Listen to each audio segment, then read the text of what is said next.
karon ang spokesperson sa Department of Education Region 11, Sir Jenelito Dodong Atilio. Sir Dong, mayong buntag nimo, sir? May buntag kasamang Misel, may buntag sa tumasukin tigpaminaw. Salamat po, sir. Mayong buntag. Uban na to sa Sir Dodong karon, no? Live via Zoom, mga kasama. Sir Dong, tama ba, sir? School break na sa atong mga estudyante karon? Well, we do not actually call that break, no? Okay. Padayon ang ilahang Unsay terma na, sir? pagtuon. They have some tasks to do. Oh, okay. Kabahin na sa ilahang mga aktibidades because their teachers are into their inset trainings karong mga panahon na. Para nagbaid sa ilahang kahibalo. This is one week. This is actually part sa tuang school calendar kaubang Misel. Okay. Okay, sir. For kining atong mga magtutudlo na karon sa tagsa-tagsa nila ka mga districts or eskwelahan para sa ilahang inset trainings or kining immediate performance review. While atong estudyante are given assignments, given tasks to do nga paninglon sa tuang mga magtutudlo sa ilahang pagbalik. So gusto ko lang i-correct tong ginakoin bitaw nga paghulagway sa community kabahin ani nga usa ka semana nga activity nga sem break. Yes, sem po. break. Sem break down. First and foremost, mali gina siya because there is no semestral period sa basic education, no? Naalala sa mga colleges. Correct. Or tertiary level. We call this inset trainings for teachers period. Or maybe higayon nga medyo makaluag-luag sa mga kabataan pero they still perform their task. Kaubang Misel, wala ko makalimot magod kay isa sa mga kakaubanan ako din sa Department of Education. Sa ulog siyang adlaw na tawhan kagahapon. Yes, sir. Our soon-to-be lawyer, si Saldi Boy Nimenso. Ulog siyang adlaw na tawhan karong adlaw. Medyo espesyal ning bataa sa ko because isa ni sa mga nahimong top-notchers bitaw na to sa LET, no? Wow. 2022. Wow. 2020. Elementary category, elementary level.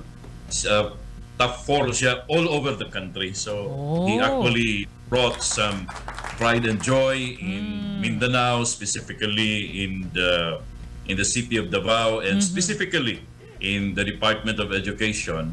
So that's why I'm greeting him on his very important day kagahapon. Happy birthday. Belated karong adlaw para kang Saldi Boy Nimenso. Ayan, happy birthday so, salamat po. kayo. Yes, Salamat sir. kayo. Happy birthday po, sir. Kay Garbo man day siya, sir. Garbo po na mo. Happy birthday po. Bakisabay na lang po, sir, sa imuhang greetings, no? Okay, salamat po kayo. Yeah, thank you very much. Yes po. Going back, sir, sa break. Kung sabay tawagan na. So, ang sagay tama nga term na mo nga gamiton, good, sir.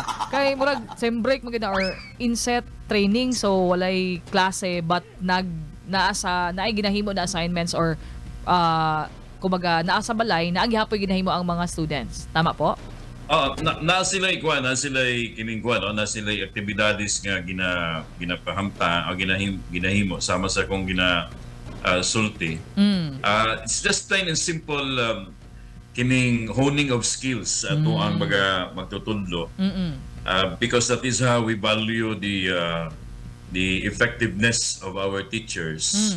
Nga day in, day out, nagatudlo sila. We also need to remind them of, say, some things that they have to do. Kining pagbaid sa ilahang kahibalo, strategies nila, o how are they going to go about it.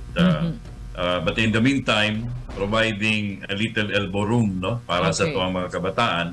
Pero they are not totally free as a bird simply because they are to respond to some assignments and activities nga paninglon gina sa tuwang mga magtutudlo once they come back next week. Ayan. So at least klaro kay ako sir katong elementary pa ko sa una, mapud na akong na subdancer nga mag-sem break na project niya. Magyaw-yaw Sem break.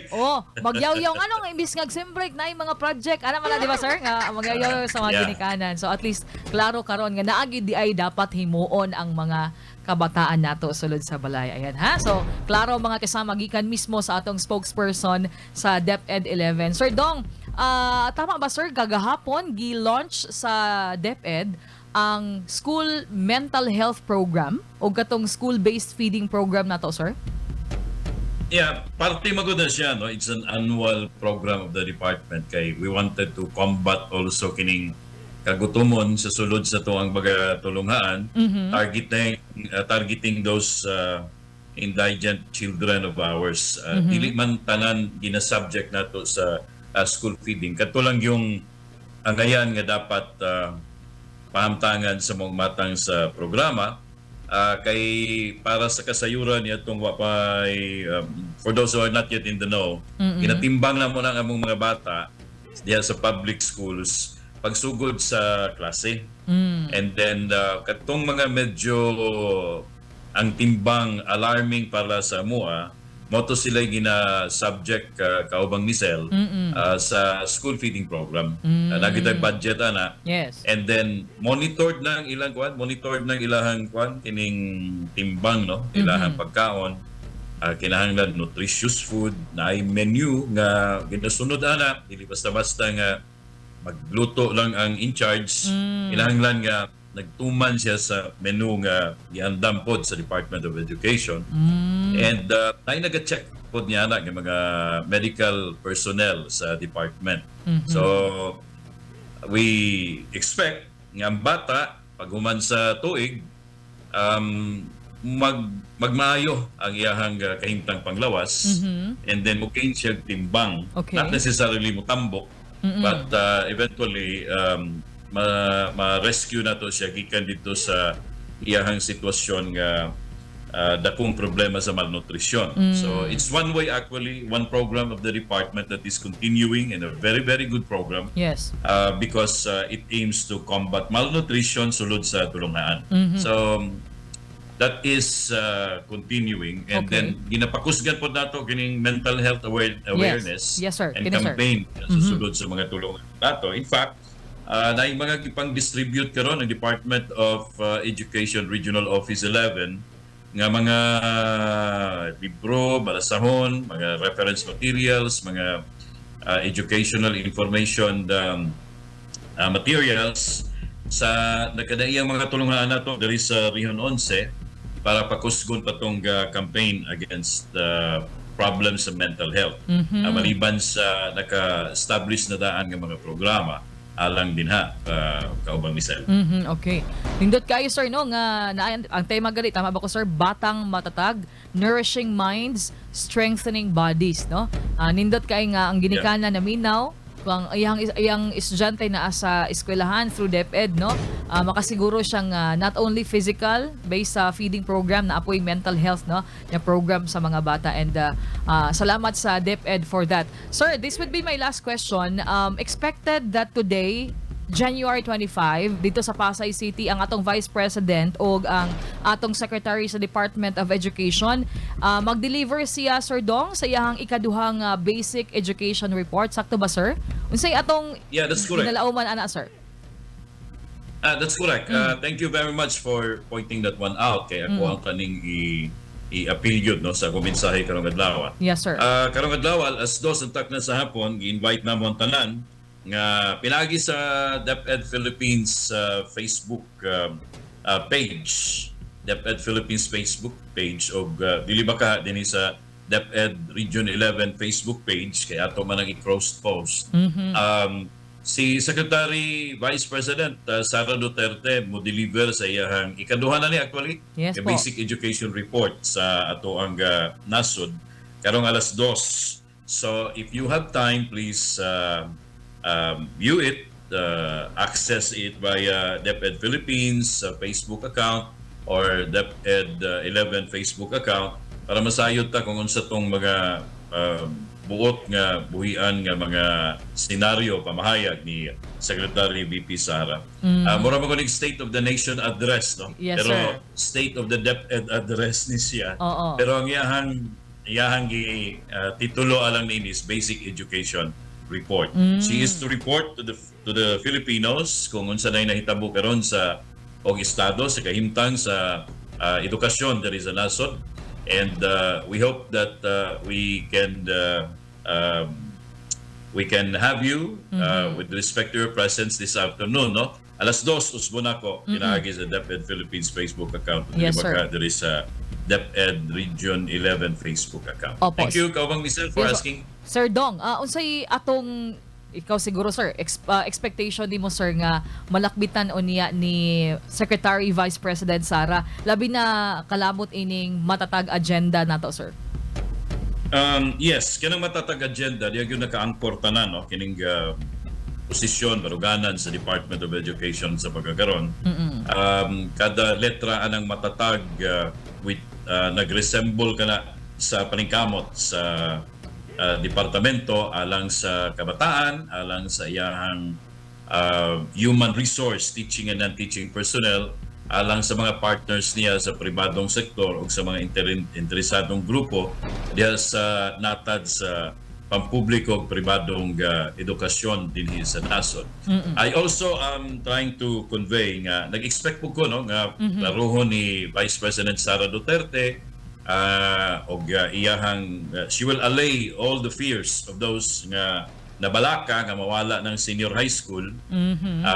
Kadili na tinuod kadtong nahitabo diha sa mga state universities and local universities and colleges dato is actually part of the transition program nga supposed to be school year 2021-2022 matapos na sila sa offer sa senior high school and then dili na mo continue pero gumikan sa pandemya nagpadayon, so anya nagdesisyon actually part na dugay na kayo nga kuano nga decision nga muundang sila at certain point.